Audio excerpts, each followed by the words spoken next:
नमस्कार, स्वागत है आपका आज के ताज़ा और बड़ी समाचारों में। तो आइए जानते हैं खबरों को बारी बारी से। अगर इससे पहले कि आप हमारे चैनल पर नए हैं तो चैनल को सब्सक्राइब करके बेल आइकन को दबा दें ताकि सभी प्रकार के लेटेस्ट न्यूज़ की जानकारी मिलती रहे। कोविशील्ड और कोवैक्सीन से किसी को नुकसान हुआ तो हर्जाना देंगी दोनों कंपनियां। जी हां, आपको बता दें कि एक महत्वपूर्ण फैसले में केंद्र सरकार ने साफ किया है कि उसने जिन दोनों कंपनियों को कोरोना वायरस वैक्सीन कोविशील्ड और कोवैक्सीन के आपात इस्तेमाल की मंजूरी दी है, उन्हें सरकार से किसी तरह की कोई क्षतिपूर्ति नहीं दी जाएगी। जानकारी के मुताबिक अगर किसी तरह की नुकसान की बात सामने आती है तो इन दोनों वैक्सीन को विकसित करने वाली सीरम इंस्टीट्यूट ऑफ इंडिया और भारत बायोटेक इंटरनेशनल लिमिटेड को खुद ही उस नुकसान की भरपाई करनी पड़ेगी। सरकार उन्हें इसके लिए किसी तरह की कोई क्षतिपूर्ति नहीं करेगी। केंद्र सरकार ने कोरोना वायरस वैक्सीन बनाने वाली दोनों कंपनियों से कहा है कि अगर किसी को इसके डोज से किसी तरह का कोई नुकसान होता है तो उन्हें ही इसका हर्जाना देना होगा। इन कंपनियों के साथ सरकार ने जो खरीद का सौदा किया है उसके मुताबिक सीडीएसओ डीजीसीआई पॉलिसी अप्रूवल के तहत सभी विपरीत प्रभावों में इन दोनों कंपनियां ही जिम्मेदार होगी। मसलन भारत बायोटेक के साथ हुए करार में कहा गया है कि कंपनियों को गंभीर प्रतिकूल घटनाओं के मामले में सरकार को सूचित करना होगा। खरीद के लिए हुए करार में इन बातों को स्पष्ट जिक्र किया गया है।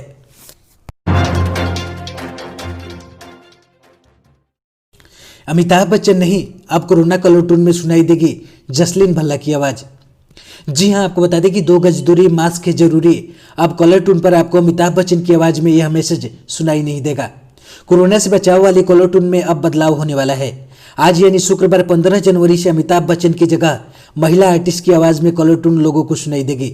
कोरोना काल में पिछले कई महीनों से अमिताभ बच्चन की आवाज में कोरोना संक्रमण से संबंधित संदेश दिया जा रहा है, जिसमें अमिताभ बच्चन लोगों को कोरोना संक्रमण से बचाने के उपाय और क्या क्या सावधानी बरतनी चाहिए ये सब संदेश में बोलते सुनाई देते हैं।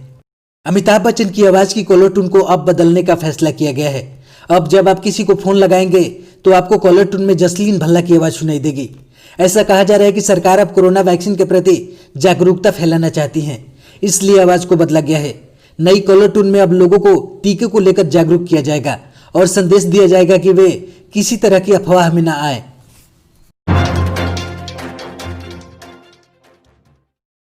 नौवें दौर की वार्ता से पहले कृषि मंत्री ने जताई सकारात्मक चर्चा की उम्मीद। आज होगी बैठक। जी हां, आपको बता दें कि केंद्र सरकार के नए कृषि कानूनों को लेकर किसान पिछले 1.5 महीनों से दिल्ली की सीमाओं पर धरना प्रदर्शन कर रहे हैं। कृषि कानूनों पर किसानों और सरकार के बीच टकराव को खत्म करने के लिए 8 दौर की वार्ता हो चुकी है, लेकिन अभी तक हल नहीं निकल पाया है। 15 जनवरी को एक बार फिर केंद्र सरकार और किसान संगठनों के बीच अहम बैठक होगी। आज होने वाली वार्ता से पहले केंद्रीय कृषि मंत्री नरेंद्र सिंह तोमर ने सकारात्मक चर्चा की उम्मीद जताई है। नरेंद्र सिंह तोमर ने कहा कि किसानों संग वार्ता अच्छी हो सकती है। बता दें कि किसान आंदोलन को देखते हुए नए कृषि कानूनों पर सुप्रीम कोर्ट ने अगले आदेश तक रोक लगा दी है। इसके साथ ही सुप्रीम कोर्ट ने कृषि कानूनों पर किसानों की समस्या हल करने के लिए एक 4 सदस्यीय कमेटी का भी गठन किया है। हालांकि मेंबर ऑफ भारतीय किसान यूनियन के प्रधान भूपेंद्र सिंह मान ने कमेटी की सदस्यता छोड़ दी है। इस बीच केंद्र सरकार भी 15 जनवरी को किसानों संग 9वें दौर की वार्ता के लिए हामी भरी है। कृषि मंत्री नरेंद्र सिंह तोमर ने कहा है कि उम्मीद है कि आज की बैठक में सकारात्मक चर्चा होगी।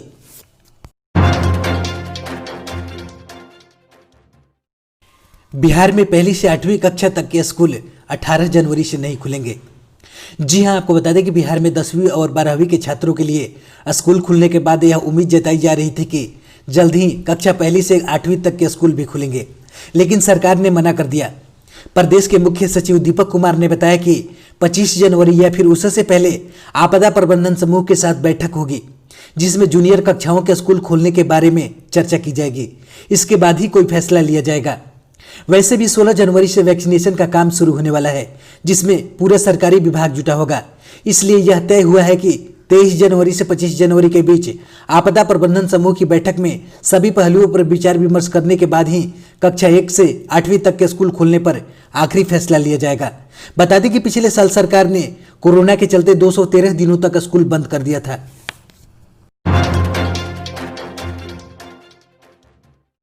तेजस विमान का रक्षा सौदा होगा फायदेमंद। राजनाथ सिंह बोले तैयार होगी 50,000 नौकरियां। जी हां, आपको बता दें कि भारत सरकार में रक्षा मंत्री राजनाथ सिंह गुरुवार को आर्म्ड फोर्स वेटरन डे के मौके पर बेंगलुरु पहुंचे हैं। यहाँ उन्होंने पड़ोसी मुल्क चीन को इशारों इशारों में सख्त चेतावनी दे दी है। इसके साथ ही उन्होंने बीते बुधवार को मंजूरी पाने वाले रक्षा सौदे का भी जिक्र किया। सिंह ने बताया है कि 83 तेजस विमानों की इस डील की वजह से देश में 50,000 से ज्यादा नौकरियां तैयार होगी। इस दौरान उन्होंने पूर्व सैनिकों के लिए कई घोषणाएं भी की। उन्होंने कहा कि वरिष्ठ सैनिकों से समाज को प्रेरणा मिलती है।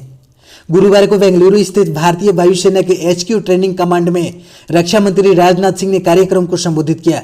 उन्होंने कहा कि हम युद्ध नहीं चाहते, लेकिन अगर कोई महाशक्ति हमारे आत्मसम्मान को ठेस पहुंचाती है तो हमारे सैनिक मुंहतोड़ जवाब देने में सक्षम हैं। राजनाथ सिंह ने साफ किया कि भारत किसी के साथ भी विवाद नहीं चाहता है। उन्होंने कहा कि हम शांति और दोस्ती का समझौता चाहते हैं क्योंकि यह हमारे खून में है।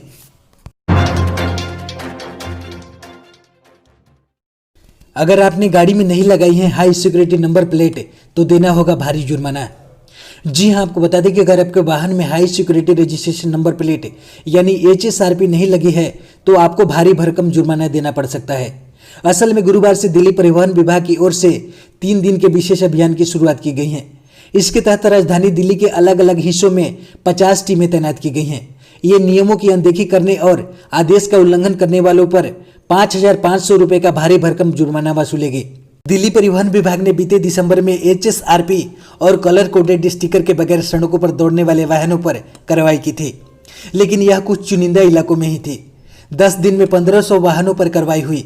इस दौरान विभाग ने लोगों को जागरूक भी किया था ताकि वाहनों पर high security registration number plate और स्टिकर जल्द लगवा लें।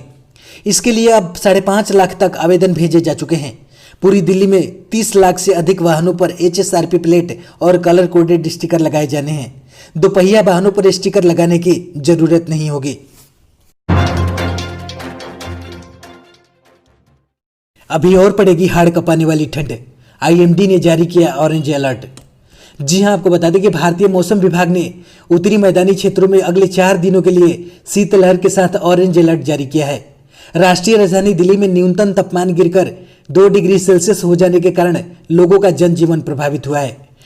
मौसम विभाग का कहना है कि दिल्ली के लोगों को ठंड से अभी राहत नहीं मिलने वाली है और आने वाले दिनों में दिल्ली के पारे में और गिरावट देखने को मिल सकती है। मौसम विभाग के अनुमान के मुताबिक अगले 2 दिनों तक ठंड से राहत मिलने के कोई आसार नहीं है, बल्कि ठंड का कहर और भले ही बढ़ सकता है। IMD ने बताया कि शुष्क मौसम और उत्तर पश्चिम हवाओं की वजह से देश के उत्तर पश्चिम हिस्सों के ज्यादातर इलाकों में अगले 3 से 4 दिन तक न्यूनतम तापमान सामान्य से कम रहने की संभावना है। मौसम विभाग ने अगले कुछ दिनों के लिए शीतलहर चलने की चेतावनी जारी की है।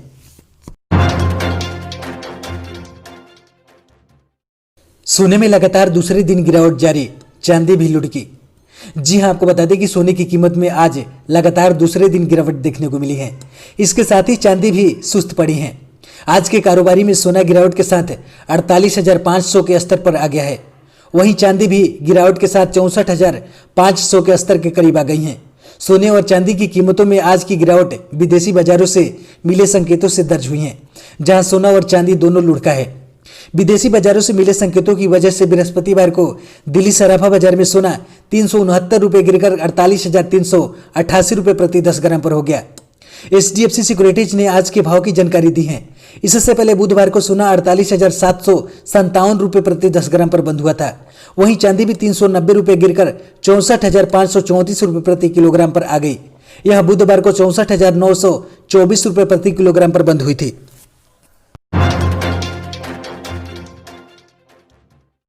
ओडिशा में मकर संक्रांति पर नदी में नहाने जा रही युवती से गैंगरेप, 2 गिरफ्तार।